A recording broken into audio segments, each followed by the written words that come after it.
네, 오늘 우리는 사무엘상 3장 1절에서 9절 말씀으로 하나님과 함께 걸어갑시다, 주와 함께 걸어갑시다 라는 제목으로 은혜를 좀 나누려고 하는데요.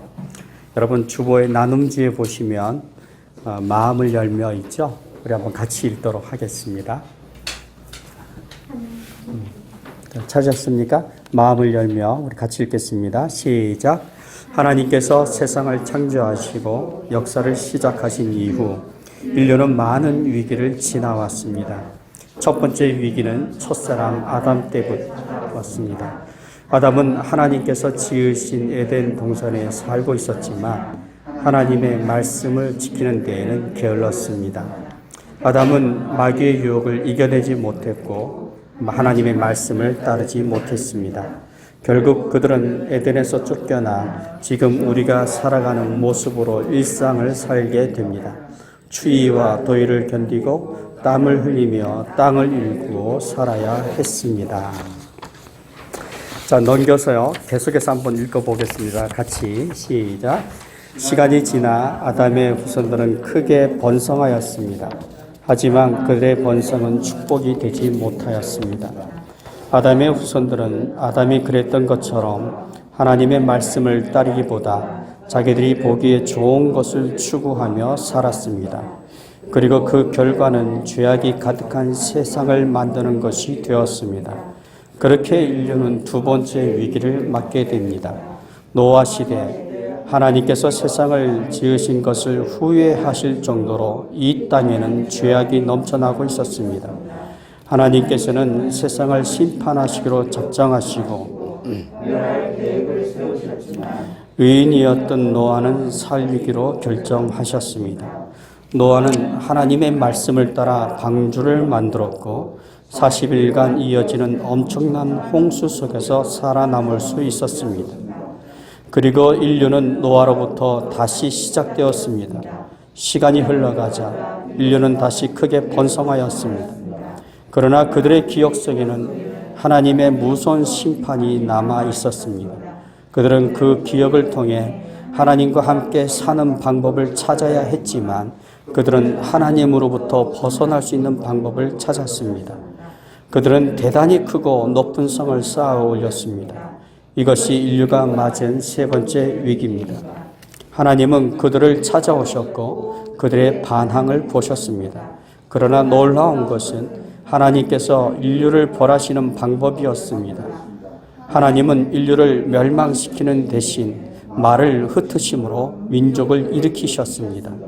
그리고 하나님은 그렇게 흩으신 민족 가운데서 아브라함을 부르심으로 인류 구원의 역사를 구체적으로 시작하셨습니다. 네, 그렇습니다. 고대사를 간단하게 한번 정리해 봤는데요. 이해가 되시죠? 네. 이렇게 인류 역사가 큰 위기들을 지나왔지만 그리고 또 하나님께서 아브라함이라는 사람을 부름으로써 이스라엘 민족을 출발시키시고 그렇게 하나님의 그 선하심, 하나님의 그 거룩하심을 온 인류 가운데 드러내는 그런 민족이 되게 하셨지만 우리가 성경을 통해서 보게 되는 이스라엘의 그 모습은 어떻습니까? 역시 이스라엘도 수많은 위기들을 만나게 된다는 것입니다. 그런데 그 위기들이 어쩔 수 없는 환경 속에서 만들어지는 위기가 아니라 하나님과의 관계 속에서 바르지 못한 삶의 태도들, 이스라엘이 마땅히 지녀야 할 그 삶의 태도를 갖지 못하고 오히려 하나님을 등지고 돌아섰을 때 결과적으로 오는 것이 위기라는 것을 우리는 성경을 통해서 보게 됩니다. 오늘 본문 우리가 사무엘상을 읽지 않았습니까? 3장 1절에서 9절 말씀을 우리가 읽었는데요. 이 본문의 배경도 사실은 상당히 그렇게 유쾌하지 못한 배경을 갖고 있죠. 어둡습니다. 이 사무엘이 태어나던 시대에는 이스라엘 민족이 굉장히 어두운 때를 살고 있었던 때였습니다. 이 시대의 어두움을 오늘 본문은 이렇게 말해주고 있는데요. 여러분 1절과 2절 말씀을 한번 다시 읽겠습니다. 시작. 아이 사무엘이 여호와의 섬길 때는 여호와의 말씀이 희귀하여 이상이 흔히 보이지 않았더라. 엘리의 눈이 점점 어두워가서 잘 보지 못하는 그때에 그가 자기 초소에 누웠고. 자, 보십시오. 이 말씀을 잘 들여다보면 이 사무엘이 태어나서 엘리 제사장을 섬기던 그때는 어떤 때였습니까? 하나님의 말씀이 희귀하여 이상이 보이지 않았던 때라고 말씀하고 있습니다. 하나님의 말씀이 희귀했다. 그리고 이상이 보이지 않았다. 그리고 더 나아가서 그런 때에 제사장인 엘리는 어땠다고요? 눈이 어두웠고 그리고 초소에 누워 있었다. 예, 아주 묘한 대비죠. 이상이 희귀했고 말씀이 희귀했습니다. 그런데 엘리 제사장도 눈이 어두웠고 초소에 누워 있었다 라고 말씀을 하고 있는 거죠. 어둠이죠. 어떤 어둠일까요? 어두운 어둠을 얘기를 하는 걸까요? 바로 영적인 어둠을 이야기하고 있는 것입니다. 네. 여러분 생각해 보십시오. 이스라엘 그들은 누구를 조상으로 삼고 있죠? 아브라함을 조상으로 삼고 있습니다. 그들은 믿음의 조상 아브라함의 후손들입니다. 그러나 그들이 지금 살아가고 있는 이 현실, 이 삶의 현실은 어떻습니까? 어둡습니다. 결코 밝지가 않아요. 하나님의 말씀은 들려오지 않고 이상은 보이지 않습니다. 자, 바로 이런 때에 어둡고 한치 앞을 내다볼 수 없는 이런 때에 제사장이 해야 할 일이 있다면 어떤 일이었을까요? 네. 제사장이 해야 할 몫이 있지 않겠습니까? 그것이 어떤 걸까요? 예배하고 또 기도하고 또 백성들을 하나님께로 이끌어서 하나님을 바라보게 하고, 그래서 그 영적 어둠을 걷어내야 할 책임이 이 제사장 엘리에게 있었지만 어떻습니까? 엘리의 모습을 어떻게 이야기해 주고 있죠? 그는 하나님의 말씀을 듣는데, 하나님의 이상을 보는데 관심이 없었습니다. 그냥 처소에 누워 있는 것으로 만족하고 있었다는 것이죠. 자, 바로 이것이 이스라엘 민족이 위기 가운데 있게 된 이유이라는 것이죠. 왜 하나님의 나라라고 불려지는 이스라엘이, 하나님의 백성들이라고 불려지는 그 이스라엘이 왜 이 어둠 가운데, 왜 이렇게 역사적인 위기 가운데서 살아가야 했는가라고 했을 때 그 이유는 바로 하나님과의 관계에 문제가 생겼기 때문이다 라고 대답을 해주고 있죠. 이 이스라엘 민족의 조상이 누구입니까? 그들은 별처럼 빛나는 아름다움을 갖고 있는 사람들입니다. 아브라함과 이삭과 야곱, 그리고 그 전으로도 얼마든지 수많은 믿음의 사람들이 이어지는 민족이었습니다. 그들은 홍해를 건넜던 감격을 갖고 있었고요. 불기둥과 구름기둥의 그 기쁨을 보았던 민족이었습니다. 그런데 오늘 본문에서 우리가 만나게 되는 이 이스라엘은 암울합니다. 그들에게 불기둥도 없고요. 구름기둥도 없습니다. 더군다나 매일매일 내리는 그 만나의 기쁨도 없습니다. 하나님을 만나서 하나님이 그를 감격해 하고 너의 믿음이 참 아름답다라고 말씀해 주시는 그런 긴장감도 없습니다. 자, 뭐가 잘못된 것일까요? 무엇이 잘못되었길래 이런 하나님과 이스라엘의 관계가 이렇게 깨어진 것일까요? 지금 이스라엘이 이 암울한 시대를 살아야 되는 이유, 저는 그 이유를 이스라엘이 믿음의 계승을 이루지 못하였기 때문이라고 생각합니다. 믿음의 계승. 계속해서 믿음의 계승이 일어났어야 되는데 이것이 어느 순간부터 단절되었던 것으로 보여져요. 여러분, 광야 시대가 끝나고 가나안 시대가 시작되어질 때 하나님은 요단강을 건너온 이스라엘을 향해서 굉장히 중요한 명령을 하나 내리세요.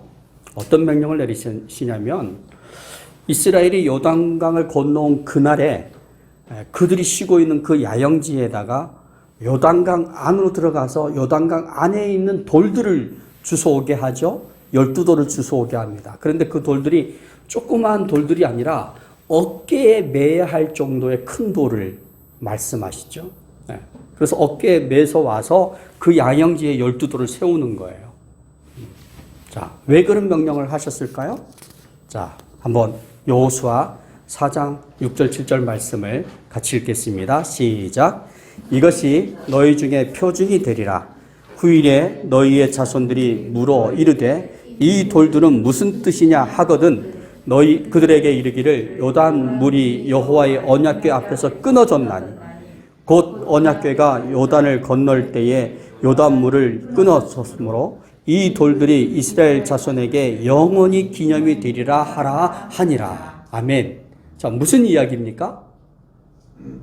한마디로 얘기하면 하나님을 기억하라는 것입니다. 하나님의 역사를 기억하라는 거죠. 이스라엘을 이끄신 하나님, 요단강을 끊어주셨던 그 하나님을 기억하라는 것입니다. 여러분 생각해 보십시오. 하나님을 기억한다는 것이 어떤 것일까요? 여러분은 어떻게 하나님을 기억하고 계십니까? 오늘 하나님께서 여호수아에게 야 너희들이 가서 돌 12개들 주워다가 여기다 놓아라. 그리고 너의 후손들이 너희 자녀들이 묻는다면 아, 그 돌들은 하나님이 우리를 인도하신 증거의 돌들이야. 그 돌들은 하나님께서 요단강을 끊으셨던 것을 기억하기 위해서 세워놓은 돌들이야 라고 말하는 것.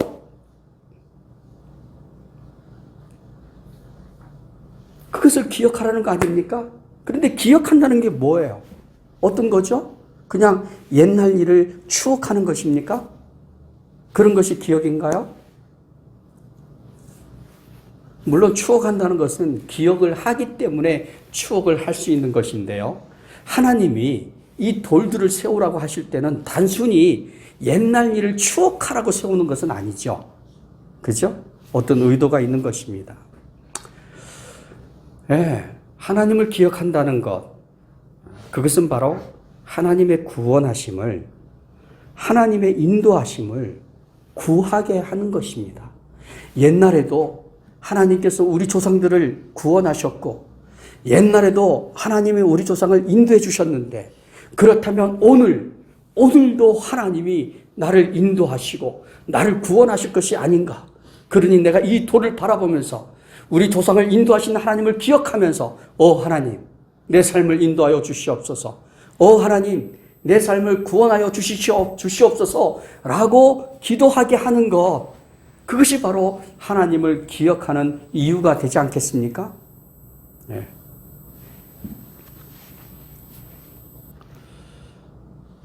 여러분 창세기에 가서 보면 창세기에서 그래도 가장 중요한 인물이 바로 이제 아브라함이라고 할 수 있지 않습니까? 그죠? 네, 아브라함이 가장 중요한 인물이라고 할 수 있는데, 자, 그런데 이 아브라함이 언제부터 이 믿음의 삶을 살기 시작했는지는 정확하게 알지 못해요. 저는 정확하게 알 수 없죠. 그런데 우리가 성경을 통해서 보게 되는 것은 아브라함의 믿음은 하나님의 음성을 듣게 되는 때로부터 그 믿음이 아주 급속하게 자라가는 것을 볼 수 있습니다. 어느 날 하나님께서 아브라함을 찾아오셨습니다. 그리고 하나님이 아브라함에게 하나님의 계획을 말씀해 주셨죠. 하나님의 계획을 들은 아브라함은 하나님의 말씀을 따라서 고향을 떠나갔습니다. 이때부터 하나님과 아브라함의 관계는 아주 친밀해지죠. 굉장하게 친밀해집니다. 그래서 창세기 12장부터 14장을 보시면 아브라함의 인생 가운데 크고 작은 일들이 계속 일어납니다. 계속 이런 문제, 저런 문제, 이런 사건, 저런 사건들이 일어나는데, 그런데 그런 사건들이 있을 때마다 하나님은 아브라함에게 말씀하십니다. 그리고 그 사건들이 있을 때마다 아브라함은 하나님을 예배합니다. 그리고 15장으로 가서 보면요, 하나님은 아브라함의 믿음을 향해서 의롭다라고 말씀하시죠. 의롭다. 그리고 마침내 아브라함은 그 품에 아들 이삭을 품게 됩니다. 하나님의 약속이, 하나님의 언약이 실제적으로 아브라함의 인생 가운데 이루어지는 순간인 거죠. 여러분, 아브라함이 이삭을 어떻게 길렀을까요?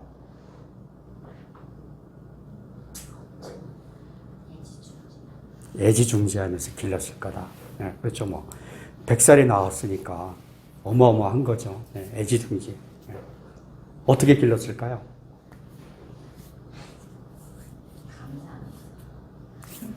감사하면서. 네. 하나님 앞에 예배드리는 삶을. 네, 하나님 앞에 예배드리는 삶을 가르쳤을 것이다. 그렇게 길렀을 것이다. 예, 그렇죠. 예, 아브라함은 어떻게 이삭으로 하여금 하나님을 기억하면서 하나님의 구원을 또 하나님의 인도하심을 구하는 삶을 살게 하였을까? 예. 성경이 그걸 기록하고 있지는 않아요. 예. 그런데 저는 오늘 본문에서 그 대답을 한번 찾아보는 것입니다. 어떻게 아브라함이 그 아들 이삭을 키웠을까? 이삭은 자기의 인생의 위기 가운데서 어떻게 그렇게 하나님을 의지하면서 하나님의 인도하심을 구하는 인생을 살아갔을까? 저는 그 대답을 오늘 본문에서 한번 찾아보는데요. 자, 사사기. 오늘 사무엘상의 그 배경이 되는 사사기, 그죠? 사사시대. 지금 엘리 제사장도 사실은 사사이지 않습니까? 이 사사시대는 이스라엘의 암울했던 그 시대를 기록한 책입니다. 그리고 이 엘리 제사장은 그 암울한 시대를 대표하는 가장 어두운 시대를 대표하는 사람이라고 할 수 있어요. 자, 그런데 그런 어두운 시대에서 누가 자라고 있는 겁니까? 아이 사무엘이 자라고 있는 것입니다. 자, 그래서 여러분 사무엘상 3장 8절에서 9절 말씀 한번 같이 읽겠습니다. 그 나눔지에 있습니다. 나눔지를 보시고요. 사무엘상 3장 8절에서 9절 같이 읽습니다. 시작. 세 번째 사무엘을 부르시는지라 그가 일어나 엘리에게로 가서 이르되 당신이 나를 부르셨기로 내가 여기 있나이다 하니 엘리가 여호와께서 이 아이를 부르신 줄을 깨닫고 엘리가 사무엘에게 이르되 가서 누웠다가 그가 너를 부르시거든 내가 말하기를 여호와여 말씀하옵소서 주의 종이 듣겠나이다 하라 하니 이에 사무엘이 가서 자기 처소에 누우니라. 하나님이 부르셨어요. 근데 사무엘이 하나님의 음성을 듣고 누구의 소리로 생각한 겁니까? 엘리의 말로 생각. 그래서 엘리에게 쪼르륵 딱 달려갔죠. 엘리가 아니라는 거예요. 이상하다. 분명히 나를 불렀는데. 그리고 누웠죠. 근데 조금 있으니까 또 부르는 거예요. 에이, 그렇지. 부르시잖아. 하고 쪼르륵 가서 부르셨습니까? 하니까 엘리 제사장의 대답이 뭐예요? 또 아니라는 거예요. 이상하다. 내가 잘못 들었나? 그리고 다시 누웠습니다. 또 부르시는 거예요. 그래서 또 달려갑니다. 왜 아니? 부르셨습니까? 아니야. 왜 아니? 네. 그렇게 대답하던 엘리 제사장이 하나님이 부르고 계시는구나. 엘리 제사장이 알았어요. 그래서 말하는 거죠. 야, 또 너를 부르시는 소리가 나면 나에게로 올 것이 아니라 어떻게 하라는 겁니까? 어떻게 하라는 거죠? 여호와여 말씀하소서 주의 종이 듣겠나이다 라고 대답을 해라. 이렇게 가르쳐 준 거예요.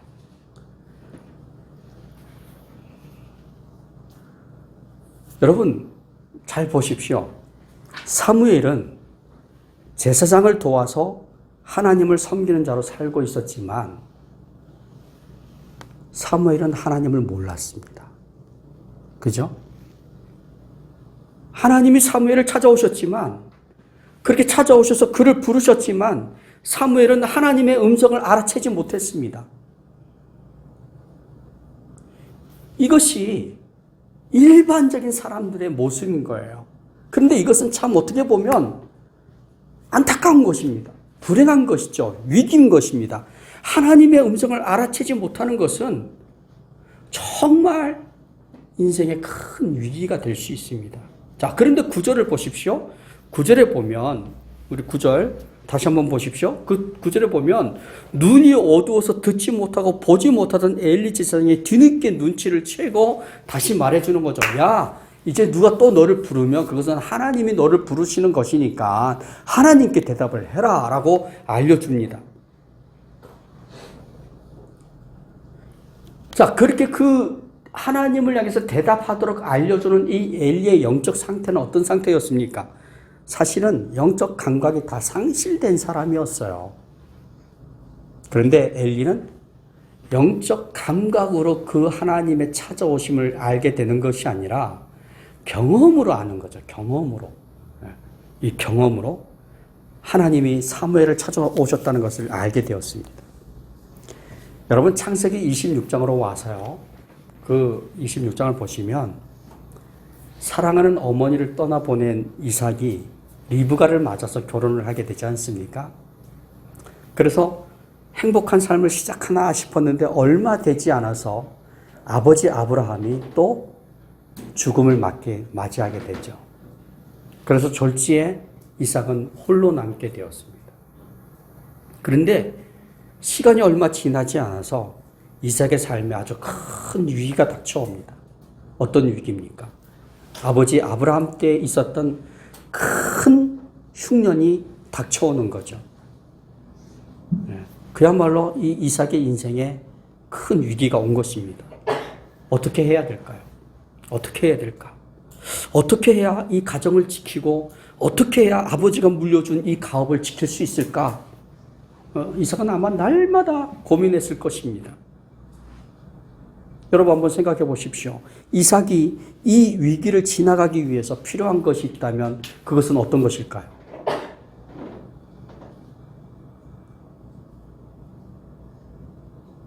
이 엄청난 큰 흉년 앞에 이삭이 할 수 있는 일이 뭐가 있을까요? 그렇죠. 이삭이 할 수 있는 일은 없어요. 이 위기를 지나가기 위해서 정말 이삭에게 필요한 것이 있다면 그것은 바로 하나님의 인도하심이었습니다. 하나님의 인도하심.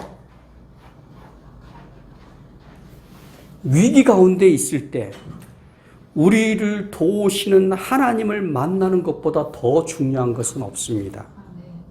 그래서 창세기 26장 2절부터 4절 말씀에 보면 성경은 이렇게 기록하고 있습니다. 한번 같이 보실까요? 창세기 26장 2절부터 4절 같이 읽겠습니다. 시작. 여호와께서 이삭에게 나타나 이르시되 애굽으로 내려가지 말고 내가 내게 지시한 땅을 거주하라. 이 땅에 거류하면 내가 너와 함께 있어 내게 복을 주고 내가 모든 땅을 너와 내 자손에게 주리라. 내가 내 아버지 아브라함에게 맹세한 것을 이루어 내 자손을 하늘의 별과 같이 번성하게 하며 이 모든 땅을 내 자손에게 주리니 내 자손으로 말미암아 천하 만민이 복을 받으리라. 계속해서 12절.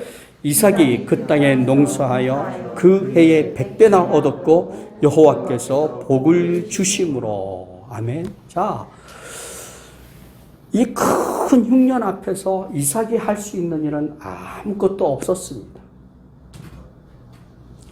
우리가 위기 가운데 살게 될 때 정말 우리에게 필요한 것은 어떤 방법이 아니에요. 우리에게 정말 필요한 것은 그것은 바로 우리를 도우시는, 우리를 인도하시는 하나님을 만나는 것입니다. 그런데 이삭에게 하나님이 찾아오셨습니다. 그리고 말씀하십니다. 하나님의 계획을 말씀하십니다. 그런데 12절을 보시면 이삭은 그 말씀에 순종해서 그 땅을 떠나지 않고 그 고난의 땅, 문제가 가득한 그 땅을 떠나지 않고 그 땅에 머물러 있었습니다. 그런데 놀라운 것이 무엇입니까? 그 해 가을에 100배나 얻었다는 거 아닙니까? 이삭이 이렇게 위기를 넘어서 하나님께 큰 복을 받는 사람이 될 수 있었던 이유, 그 이유가 무엇일까요? 저는 그 이유가 아브라함의 가르침 때문이라고 저는 믿습니다. 아브라함의 가르침, 어떤 가르침이 있었을까요? 아마 많은 것들을 가르치려고 애를 썼을 것입니다. 농사를 지으려면 이렇게 해야 된다. 양을 먹이려면 이렇게 해야 된다. 염소를 먹이려면, 소를 먹이려면 그래야만이 이 부를 이어갈 수 있다. 막 여러 가지들을 가르쳐 쓰려고 했을 거예요. 그런데 아브라함이 이삭에게 가르쳤던 가르침 중에 가장 중요한 가르침은 그것은 바로 내가 만난 하나님을 이삭에게 들려주는 것이었습니다. 아브라함이 자기 인생에서 만난 하나님, 그리고 그 하나님이 어떻게 내 인생을 인도하셨는지, 그리고 그 하나님이 내 인생을 어떻게 이끄셨는지, 어떻게 해서 내가 오늘 여기까지 왔는지를 이삭에게 자꾸 들려주는 거죠. 또 들려주고 또 들려주고. 아마 그것은 야곱의 인생에서도 같은 것이었던 것으로 보여져요. 이삭은 아들 야곱에게 자기가 만난 하나님을 말해 주었을 것입니다. 이삭의 인생에서도 크고 작은 일들이 많이 있었습니다. 그런데 그 크고 작은 많은 사건들 속에서 어떻게 하나님이 자기를 찾아오시고 어떻게 자기를 이끌어 주셨고 어떻게 인도해 주셨는지를 아들 야곱에게 들려주었을 것입니다. 그리고 그 이야기는 야곱의 인생의 위기 가운데서 진가를 드러내게 되죠. 야곱이 고향을 떠나게 되었을 때, 그리고 하란으로 정처 없이 도망을 하게 되었을 때, 야곱은 들녘에서 잠을 자야 했습니다. 그런데 성경이 우리에게 주시는 이야기가 무엇입니까?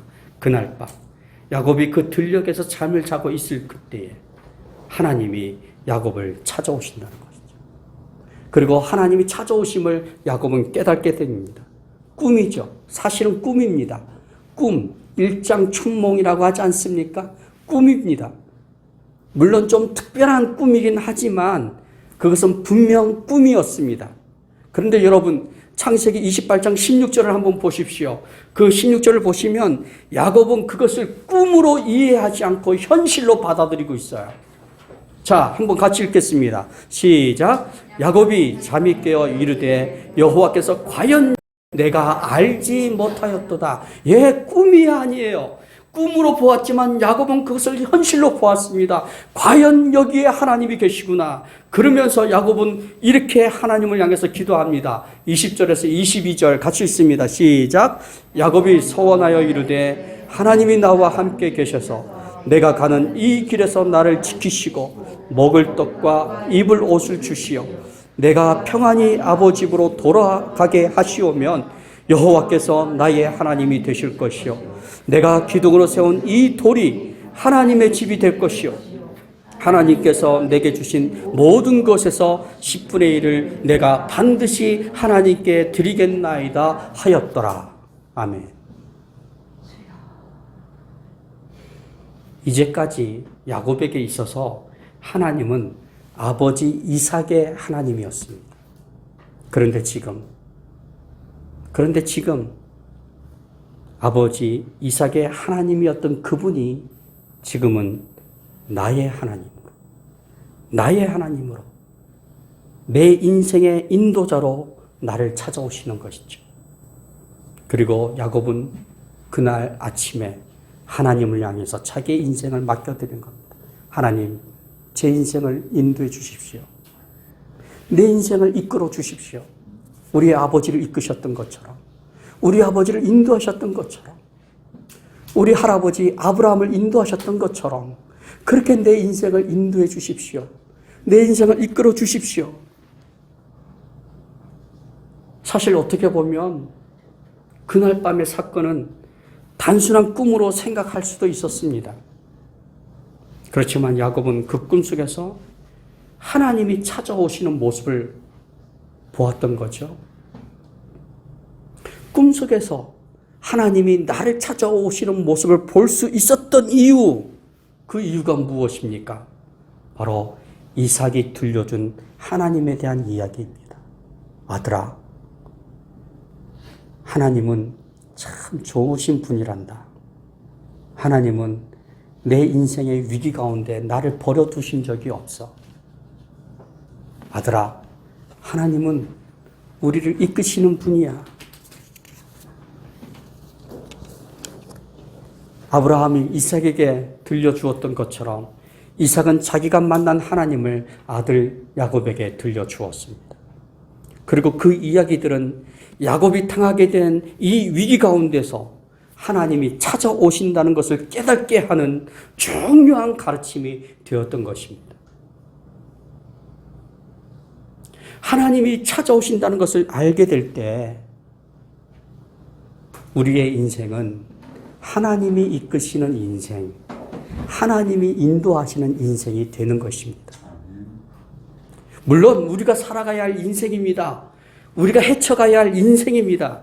그렇지만 하나님이 나를 찾아오시고 나와 함께 하신다는 것을 아는 사람은 하나님의 도우심을 신뢰합니다.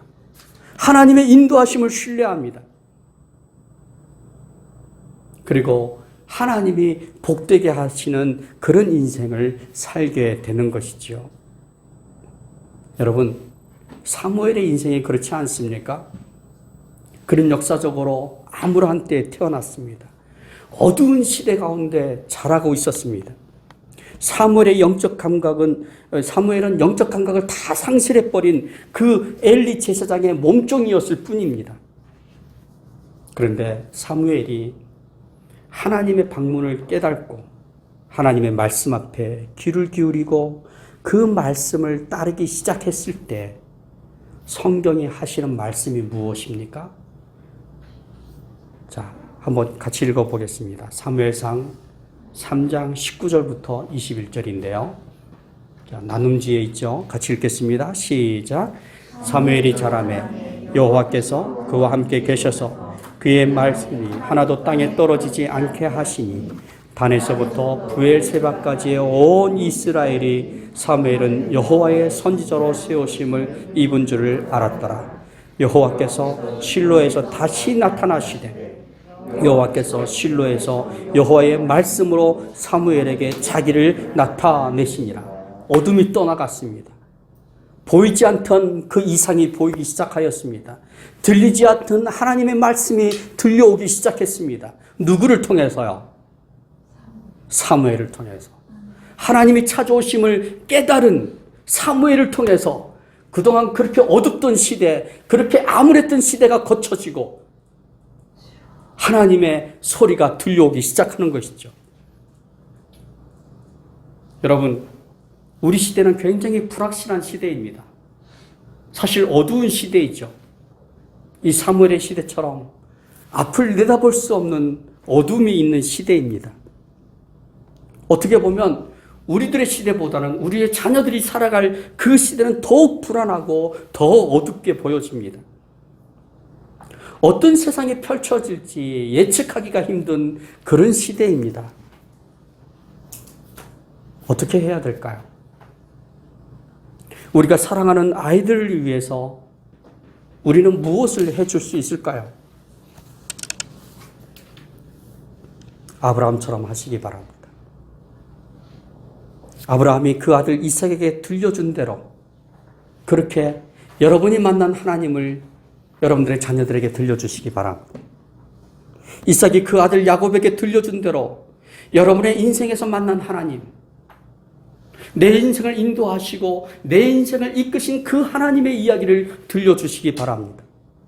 나를 도우시고 나를 구원하신 하나님, 나를 이끄시고 나를 인도하신 하나님을 들려주십시오. 그 이야기는 하나님이 우리 자녀들을 찾아오실 때 하나님의 찾아오심을 깨닫게 하는 영성이 되어줄 것입니다.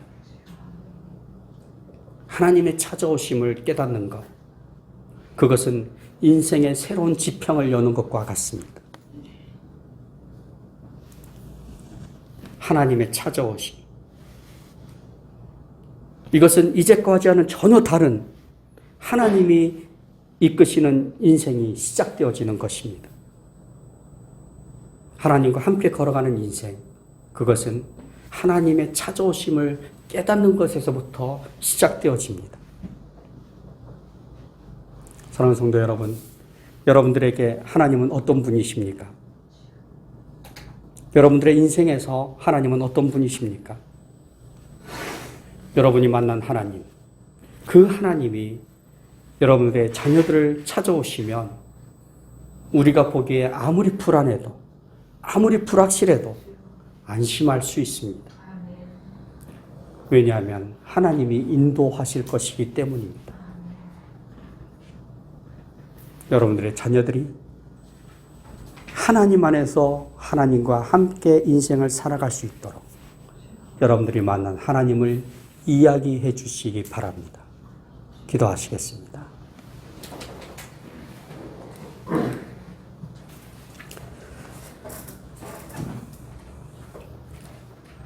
때때로 우리의 인생을 생각해 보면 우리의 인생이 강가에 심겨진 그 갈대처럼 느껴질 때가 있지 않습니까? 아무런 힘도 없고 부는 바람에 이리저리 휘날릴 수밖에 없는 그 갈대. 그런데 여러분, 하나님을 한번 생각해 보십시오. 하나님은 어떤 분이십니까? 그 하나님은 상한 갈대도 꺾지 않으시는 하나님이십니다. 그 작은 존재, 그 연약한 존재, 훅 불면 꺼져버릴 듯한 그 연약한 촛불 같은 인생이라 할지라도 주님은 결코 그렇게 다루시지 않습니다. 하나님은 우리 한 사람 한 사람들을 귀히 보시고 그렇게 우리의 인생 가운데서 하나님의 선을 나타내시기를 기뻐하십니다. 여러분, 이 시간 우리 한번 같이 기도할 때 하나님, 제 인생을 찾아오십시오. 저를 만나 주십시오. 내가 하나님이 어떤 분이신가를 분명히 알 수 있도록 주님, 나에게 주님의 모습을 나타내 보여주십시오. 그리고 내가 우리 자녀들에게 내 인생에서 하나님은 어떤 분이신가를 말할 수 있도록, 그래서 그들도 하나님의 은혜를 따라 하나님과 만나서 하나님과 함께 걸어가는 인생을 살 수 있도록 주님 은혜 달라고 우리 한번 이 시간 같이 합심해서 기도하시겠습니다.